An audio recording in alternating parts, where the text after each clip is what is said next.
Jared Polin, FroKnowsPhoto.com. I'm here with a rapid-fire critique that is definitely not going to be rapid because they never are. And I'm here with Gene, right? What's up, Jared? Gene, how you doing? Where's the wife today? Because we did a call before, and Gene's wife was standing in the corner, and she wants me to let everybody know that she was sleeping, and then she just woke up. She wasn't angry. She was actually very, very happy in her softball shirt. She's standing off to the side here. She won't get on camera today. Come on, say hello. Just stick a hand out and wave or something. Yeah, you always get her in her all right. pajamas, Anyway, man. Gene, so tell us how long you've been shooting, where you're from, what you've been shooting, or what you shoot with. All right. I'm originally from New Jersey, but I live in Duluth, Georgia, and I've been shooting for about 4 months now. I shoot a Nikon D3100. I've got the 1855 kit lens, and I've got this old pawn shop 70 to 210 Kodak manual focus. Kodak? Yeah, but it actually takes some pretty nice images. I get great bokeh with it. That's interesting. So tell everybody what you like shooting, because I know you do some concerts, because you asked me about concerts before. But what is your focus? What do you like shooting? My main focus is concerts. I love it. First time I went and did it, I was very comfortable. Weddings, I'm really looking to get into weddings, portraits, pretty much anything and everything I will shoot if I can. But concerts definitely my favorite. All right, so let's get into this rapid fire critique. We're looking at this first picture. It's a sepia of a dining car. What'd you shoot it with, and what do you think? That's my D3100 with the 1855. I had a day out at the Southeastern Railway Museum with my daughter, and just the way the light was coming in through the windows, I thought it was interesting, so took a shot, threw sepia on it. I like it. For me, for some reason, it grabs my attention when I look at it. I enjoy looking at it. Let me ask you this: how did you meter? What did you do in metering? You know what? To be honest, I didn't pay any attention to metering or anything. So you were in auto? No, I was in manual, and I actually took 2 shots. The first shot was a little overexposed, so I just bumped up my shutter speed a little bit on it. There you go. Took the second shot, and I liked it. Yeah, see, that's a thing. I mean, like I said last week with Shauna's work, if you saw that, she's shooting everything in auto, and I don't mind that when you're starting out. I know that you do want to learn how to do the manual stuff, and that sounds like what you did. You saw that it was overexposed, so it was too bright? It was too bright. Yeah. So then you compensated and said, what do I need to do in this situation to make it less bright? And in this case, you compensated by doing what to your shutter speed? I just increased my shutter speed, so that it let less light in. And there you go. It's the cause and effect. You see what's going on in your camera, you look at it, and then you make the change. So what do I think of this? I like this photo. I like the angle. I like that you were straight on. Did you do any straightening later? Is this cropped at all? It is not cropped, and I did not straighten. No, that's the shot. All right, great. So you did shoot raw, right? I did shoot raw, yeah. Good. I did edit that one in Photoscape. Okay. So I had to convert it to JPEG to do it. That's fine. Whatever works. I mean, honestly, I'll say it again. I'm not the most technical person in the world. I'm more of a practical person when it comes to photography and how you do things. But if you can get the job done and get it done well, you can use anything or do anything. So I like this. What I look for in a shot like this is the symmetry, that you're even left or right, your lines are straight, you're not, off anywhere with it that's distracting. You probably weren't shooting at 18, right? It was a little further in, or was it at 18?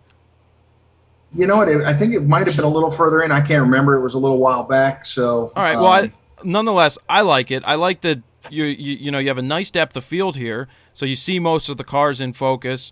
Was that by choice?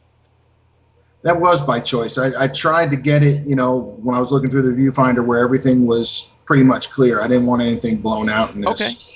All right, and by bumping your aperture up higher, you were able to do that. So I like the picture. I like what you did with it. Nice job. So we're gonna go to the next one here.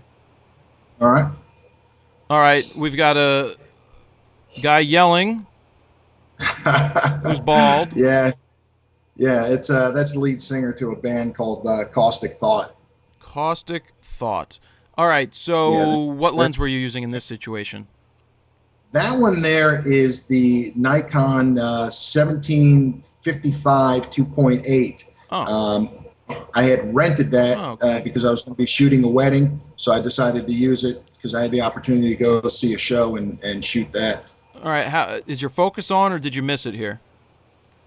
I think I missed slightly. I'll be honest with you. During that show, I found myself kept putting the edge of my thumb, the bottom of my thumb on my little pad there, and kept moving my focus point around accidentally. Yeah, my face does that sometimes with the D7000. It's kind of weird.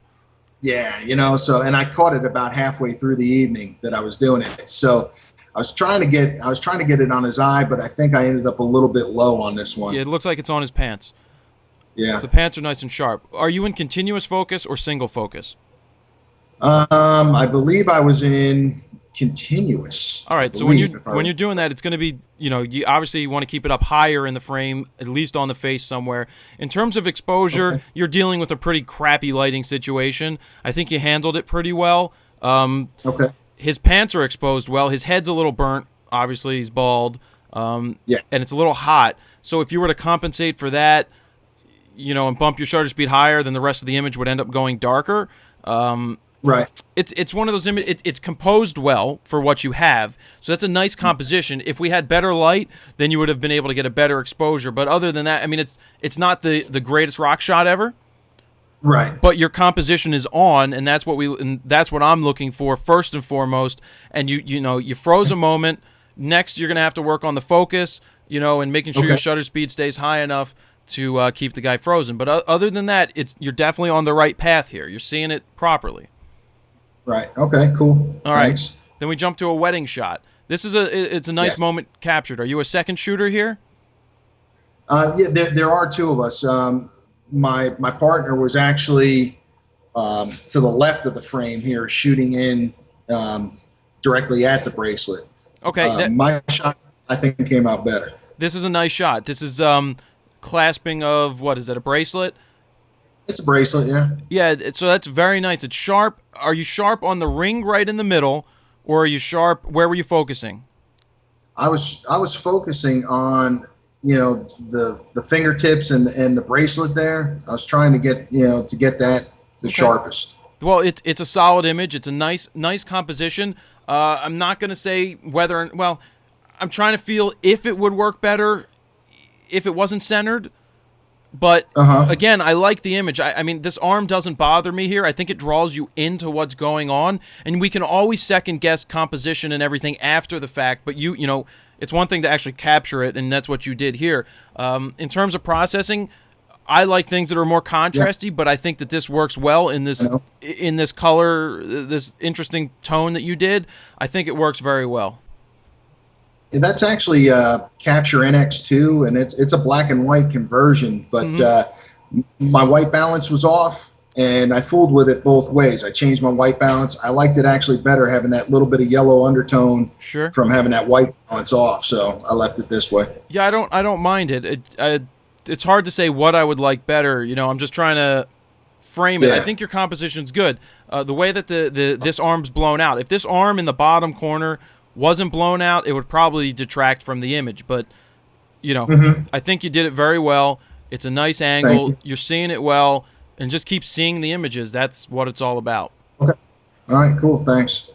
Processing on this is a little over the top for me. Okay. What is it, first off? What is this, a wedding shot again? No, I was out at a park near where I live, and there's an old church in the background there, and you've got these stairs and pillars to the entrance of the park. So I was inside the park. Okay. When I looked at it, it looked kind of creepy and eerie. So I went a little dark on it. The only thing that throws me off is the sky. It looks like it's overdone, like oversaturated, too much sharpness. Maybe did you add a lot of sharpening into this? I actually didn't. I didn't. I think I maybe bumped the sharpness maybe one or two notches from where it was, but I bumped up the contrast, and maybe that's what happened with the sky. It's something in the sky. Usually that's the vibrance and the saturation when you're in color. That does something to the sky. Or you bump the clarity slider, possibly. Well, this one was in Photoscape. This one, I'm not too familiar with Photoscape. It's kind of basic, so there's no sliders or anything that I can really mess with. All right. Well, maybe it's possible that they throw in some kind of sharpening that is doing this to your sky. But other than that, the composition's cool. I like how sharp. The difference between the shadow and the highlight area is very good. Okay. So, again, it's another nice shot that you got. It's just the processing in this case is what's throwing me off a little bit. But that's not me being harsh. That's just being straight up with what I look at it. And you're not the only one who's asked me that about the sky in this picture. So. All right, we've got this guy again, Caustic Thought. All right, so when you get rappers and you get guys that hold the mics like this, it makes it more difficult for you to shoot. In terms of exposure, obviously it's hot again. Do you know what your settings were for this? Let me think real hard there. I think I was actually, because on the D3100 you go up to ISO 1600 and then 3200, and then you can go then at high 1, high 2. I believe I was in high 1 on this one, and I think I was probably shooting, shutter speed was probably about 1/30th or maybe 1/50th of a second, and f2.8. Were you a manual? I was in manual, yeah. All right, because if you were at 30th of a second, you could have bumped that to at least a 60th, if not 80th or 100th at 2.8. Okay. It looks like it would have held up if you still did that. I am a big proponent of cheating the system when you have to. I don't know if I would go to +1, H1 in those cameras. I would probably stick it at 32 and stick with it, and then do a 60th of a second, because you're gonna at a 60th or a 100th of a second, you're not gonna get his head blowing out like that. Okay, I see. All right. I think you would have been able to capture it better in terms of the exposure, but in terms of composition, you can see that his head's between those two lights. Not sure if you saw that when you were shooting. That's good. The composition is good. You cut off his leg at the right spot, below the knee, but above the ankles. And in terms of a rock shot, it's there. It's just a matter of certain venues finding the way to get a shot of a guy who's holding a microphone right in front of his face. Right. This place was small. It was tough. Right. What do we have here? That's my youngest daughter, Amanda. All right. We have a candid shot, or she's just drawing? Yeah. She was drawing, so I just grabbed the camera and, just started popping off a couple shots and until she caught me. Well, you did good here. Great composition. It's a great candid shot, and I'm a big fan of candid shots. When you do do you have Lightroom? I don't have Lightroom yet, but I'm going to download the free trial and check it out. You have a free trial, and then you have students. So make sure you buy the student copy. Okay. Don't forget you do have students, and so that makes it like $99 or something. All right. But I think you'll go far with it. I like, again, pumped up contrast. That's me. I just think it would be a little thicker if you pump the contrast a little bit, and you wouldn't lose too much detail. I mean, obviously there's not much light in her face, so whatever you did to expose, you did a good job with. To compensate for the fact that she is in a shadow area. Right. Yeah. So a couple shots, her face was kind of dark. Sure. This one got lucky. Yeah. Well, I like it. So we have a wedding shot. Cool. Yeah. What lens? 17 to 55. That's a 1755 2.8 again. Yeah. Was the other guy shooting wider? She was shooting wider and from behind the groom, so she was getting more of the bride's face. We kind of shared, duties here. Okay. We wanted to be able to capture, both the bride and groom's expressions during certain moments. All right. The reason I was surprised there and took a surprise look is what I tend to do with two shooters on a wedding is one will be up front shooting wider. Being that you had a 17 to 55, you could have gotten the wide shot where you see the bridesmaids and the groomsmen all clapping and all smiling, and then the person on the side as a second shooter usually gets that tight shot over the groom's shoulder of the bride, of them kissing. So All right, I see. in terms of being the person right in the front, I think you're too close. Okay. I think if you were down the aisle further back and shot wider, I mean, I don't know the situation. It doesn't look like a well-lit area, but if you were a little wider and got some of the bridesmaids and the groomsmen in, it would give you that nice shot, especially for when you go make an album. You can get a 2-page spread in with your wide angle, and then with her candid shots, you can pop those in over the wide angle shot where you can, and that's going to give you a nice layout. So you have to keep book layout in mind when you're shooting. Okay. All right? Yeah, no, that's super helpful. Yeah, so that's more of a composition thing, and try not to cut off her hand where you cut it off. Okay. That was the first thing I noticed when you did that, but definitely I would go wider. Happy about that. Yeah. I'm going to skip past this one because he's not really in focus or, I mean, again, the composition is good. I won't skip it, but the composition's good. Again, guy yelling into a microphone, it's not your fault. It's just what the guy does. But again, the shutter speed's got to be quicker. It looks like it's too slow, about a 15th to a 20th of a second, which is causing the blur. And it's overexposed. It just needs to be, you need to pump it up more. Okay. So what I like to do is I rather bump my shutter speed higher and underexpose it, and then compensate later in the raw file. I call it cheating the system, but that's what I do. I rather get a frozen image that's underexposed and bring it back a little bit later than have something blurry and out of focus. All right, I got you. Yeah, I was going the other way around, so I'll try that next time. Yeah. A little harsh again on the conversion here. At least that's just the brick and that seems to take away from the people themselves. Right. Right. I felt that myself. I tried to crop some of that brick out, and it just didn't look right. So I went back with it this way. Sure. I mean, the brick was a little bright.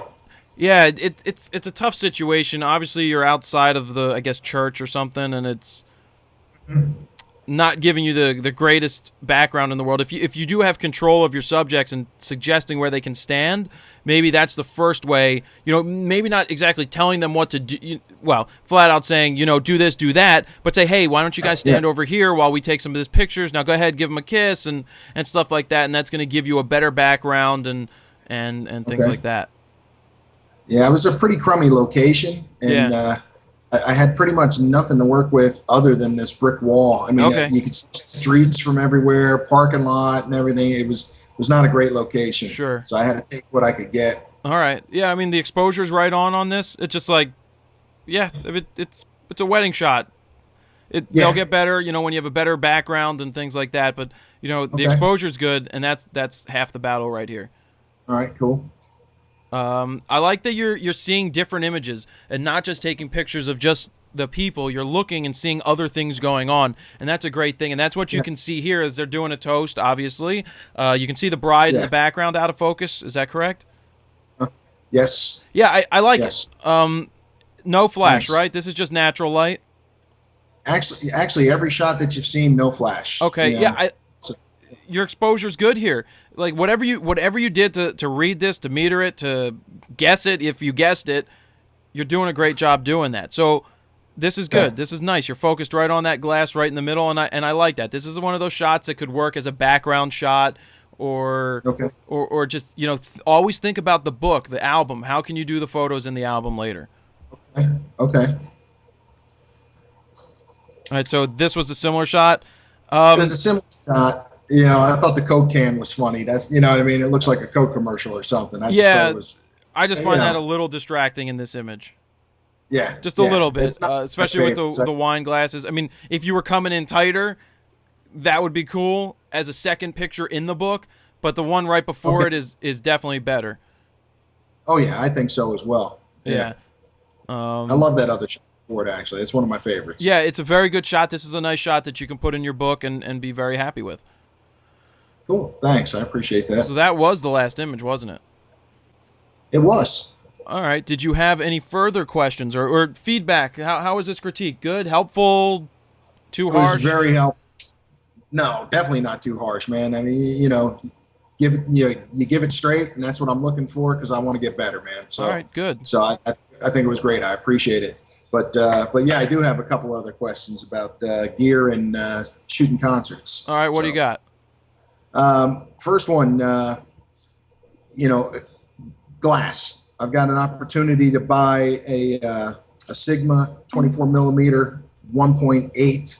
I know it retails for around 500, and somebody's selling it on Craigslist for 150 is what they're asking. I mean, with that, if it's good, if it's in good condition, is that lens going to autofocus on your camera? Is another question. I asked the person selling it, and they said yes, it has a built-in focusing motor. I'd have to look that up. I'm not sure, but if it does, and it's $150, and you can, and it's in good condition, and they're reputable. If you look and they have a website, that's a Craigslist trick. Is if you look up the person's name and they actually have a photo website and they're legitimate, you're protecting yourself a little more for when you meet them. Okay. She does have actually a photo website. She's a photographer. So you said it's a what lens again? It's a Sigma 24 millimeter 1.8. It's a 1.8. I'm not too familiar. I'd have to look that one up to see if it's the best. Okay. But yeah, they say it's a prime lens from what I can find online about it, but sure. I've never met anybody who's used one, so yeah. I mean, it's going to be it would be an interesting lens for $150. It's not the worst thing ever. You could turn around and flip it if you needed to. Right. Right. Yeah. Throw it on eBay or something, right? Yeah. What's your concert one? The concert one is I'm trying to get myself affiliated with some publications so that I can get myself into more shows and really get out there and start shooting. And I'm wanting to know the best ways to go about getting myself in. I've been emailing some magazines that I found online, and I've gotten one response back. So sure. I'm looking for the tricks, man. So what we'll end up doing with that, I'll put an end to this video, and then we'll wrap this one up, and then I'll come back with a bonus video. So pay attention to your email boxes, guys. As long as you're on the FroKnowsPhoto email list, you're going to receive information for how to access this bonus video that we're going to record coming up after this. And yeah, it should be pretty good, especially for you guys looking to shoot concerts, because I'm just going to spit some interesting information just straight out there and give it. So, Gene, thank you very much for doing the rapid fire critique. Hey, Jared, thank you, man. I appreciate it. No problem. So stay tuned, you guys who have the way to access this bonus file.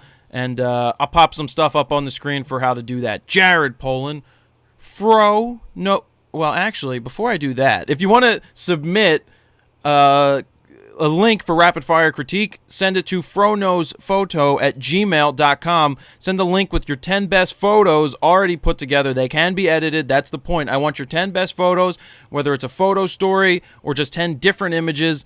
Let's see them. Jared Polin, FroKnowsPhoto.com. See ya.